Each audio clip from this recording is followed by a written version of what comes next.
నాయకులు చాలామంది అనుకుంటారు మేము చాలా ఉపన్యాసాలు ఇచ్చినాం, చాలా ఊర్లు తిరిగినాం, మేము చాలా కష్టపడ్డాం కాబట్టి ప్రభుత్వం వచ్చింది అని.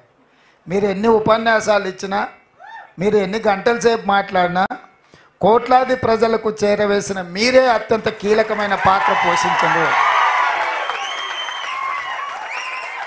నాయకులకు ప్రజలకు అనుసంధానకర్తలుగా మీరు వ్యవహరించారు.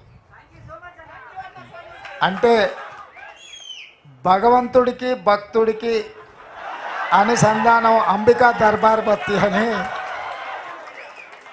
సో నాయకులకు ప్రజలకు అనుసంధానకర్తలుగా సోషల్ మీడియా వారియర్స్ ఉండి ఈ ప్రభుత్వాన్ని తీసుకొచ్చిండ్రు.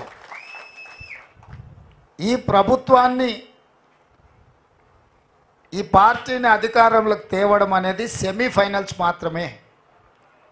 ఫైనల్ గేమ్ ఇప్పుడు ఉన్నది. ఫైనల్స్ ఇప్పుడు ఆడుతున్న మోడీతో ఆడుతున్నది మనం ఫైనల్స్. సెమీఫైనల్స్లో కేసీఆర్ ఓడించినాం, అంటే బంగ్లాదేశ్ ఓడించినాం సెమీఫైనల్స్లో. ఇప్పుడు ఫైనల్స్లో పాకిస్తాన్తో కొట్లాడాలి మనం.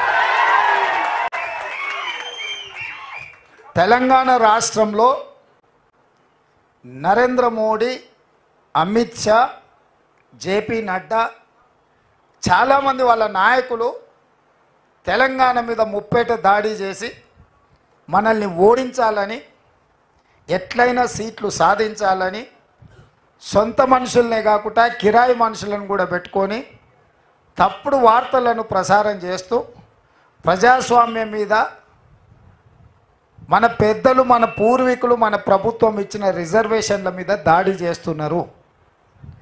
దానికి మతము లేకపోతే ప్రభుత్వ ఏజెన్సీలను వాళ్ళు ఉపయోగించుకుంటున్నారు.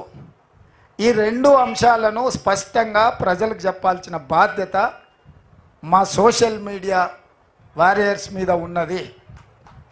శ్రీరామనవమి వస్తే అదొక పెద్ద సమస్య కింద చిత్రీకరించడానికి బీజేపీ ప్రయత్నం చేస్తుంది. మనందరం